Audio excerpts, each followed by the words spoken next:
8 o'clock in the morning by Ray Nelson. At the end of the show, the hypnotist told his subjects, "Awake." But something unusual happened.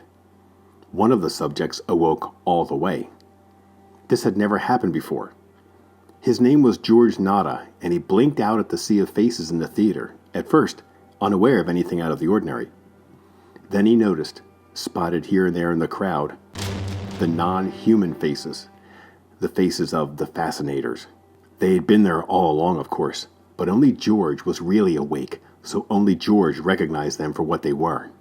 He understood everything in a flash, including the fact that if he were to give any outward sign, the fascinators would instantly command him to return to his former state, and he would obey.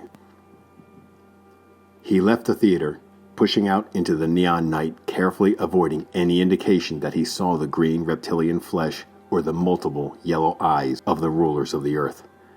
One of them asked him, "Got a light, buddy?" George gave him a light, then moved on. At intervals along the street, George saw the posters hanging with photographs of the fascinators' multiple eyes and various commands printed under them, such as work 8 hours, play 8 hours, sleep 8 hours, and marry and reproduce. A TV set in the window of a store caught George's eye, but he looked away in the nick of time. When he didn't look at the fascinator on the screen, he could resist the command, "Stay tuned to this station." George lived alone in a little sleeping room, and as soon as he got home, the first thing he did was to disconnect the TV set. In other rooms, he could hear the TV sets of his neighbors, though.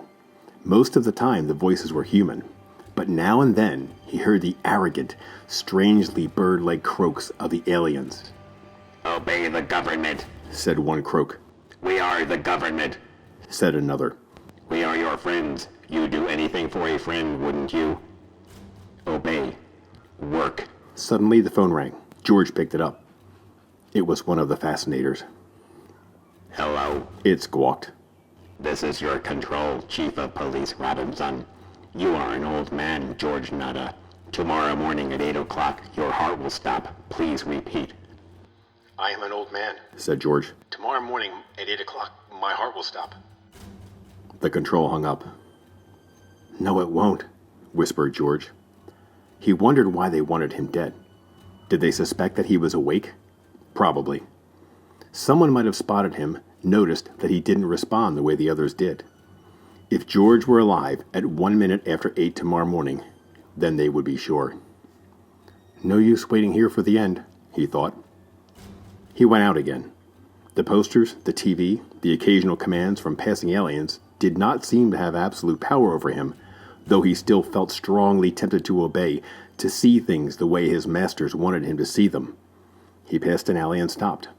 One of the aliens was there, alone, leaning against the wall. George walked up to him.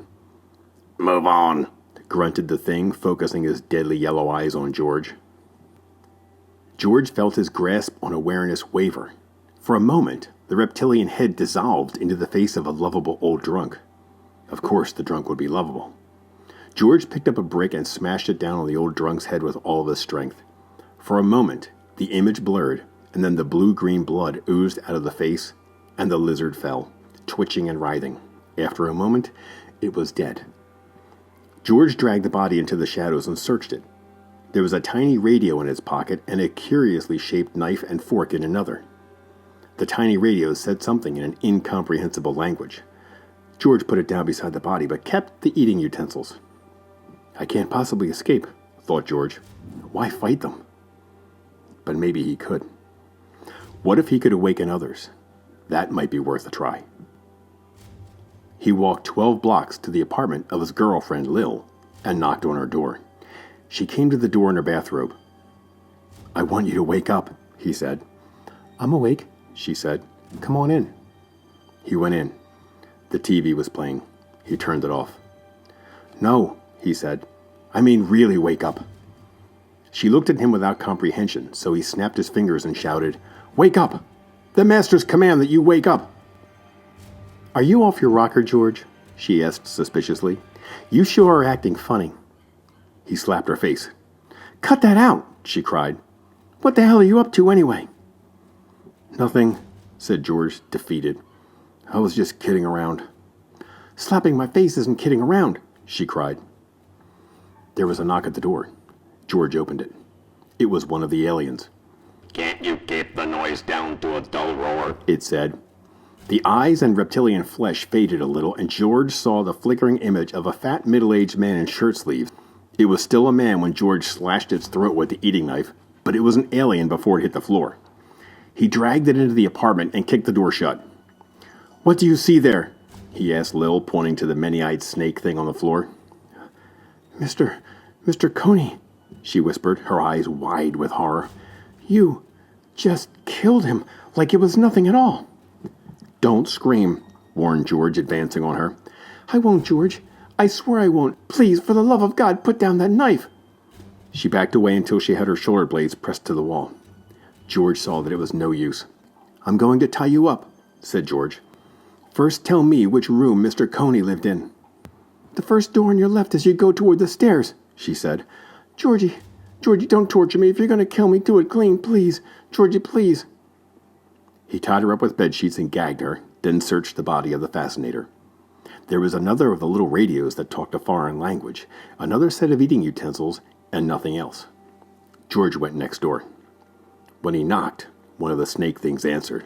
Who is it? Friend of Mr. Coney. I want to see him, said George. He went out for a second, but he'll be right back. The door opened a crack, and 4 yellow eyes peeped out. You want to come in and wait? Okay, said George, not looking at its eyes. Are you alone here? He asked as it closed the door, its back to George.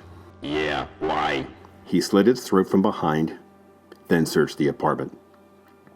He found human bones and skulls, a half-eaten hand. He found tanks with huge, fat slugs floating in them. They're children, he thought, and killed them all. There were guns, too, of a sort he had never seen before. He discharged one by accident, but fortunately, it was noiseless.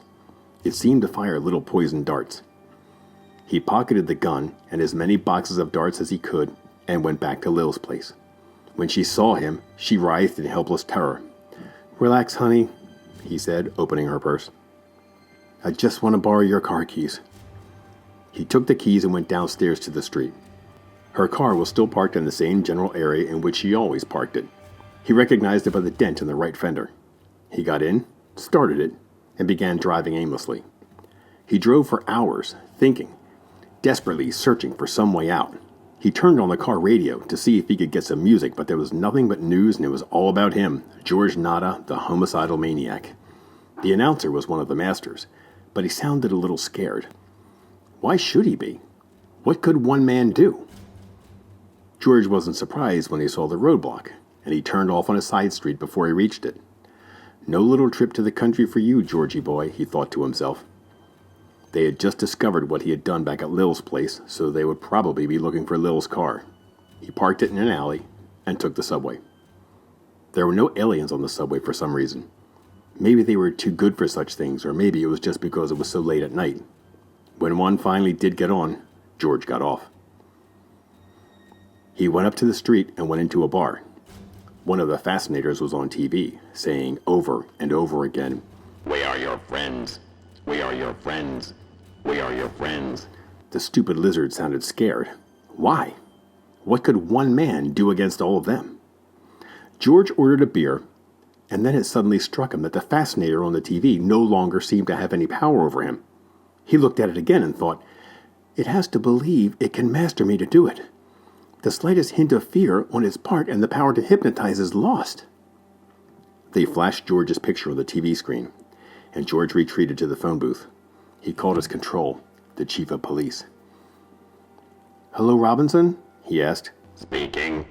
This is George Nada. I've figured out how to wake people up. What? George, hang on. Where are you? Robinson sounded almost hysterical. He hung up and paid and left the bar. They would probably trace his call. He caught another subway and went downtown. It was dawn when he entered the building that housed the biggest of the city's TV studios. He consulted the building directory and then went up in the elevator. The cop in front of the studio recognized him. Why, you're Nada, he gasped. George didn't like to shoot him with the poison dart gun, but he had to. He had to kill several more before he got into the studio itself, including all the engineers on duty. There were a lot of police sirens outside, excited shouts, and running footsteps on the stairs. The alien was sitting before the TV camera saying, We are your friends. We are your friends. and didn't see George come in. When George shot him with the needle gun, he simply stopped in mid-sentence and sat there dead. George stood near him and said, imitating the alien croak, Wake up! Wake up! See us as we are and kill us! It was George's voice the city heard that morning, but it was the Fascinator's image, and the city did awake for the very first time, and the war began. George did not live to see the victory that finally came. He died of a heart attack at exactly 8 o'clock in the morning.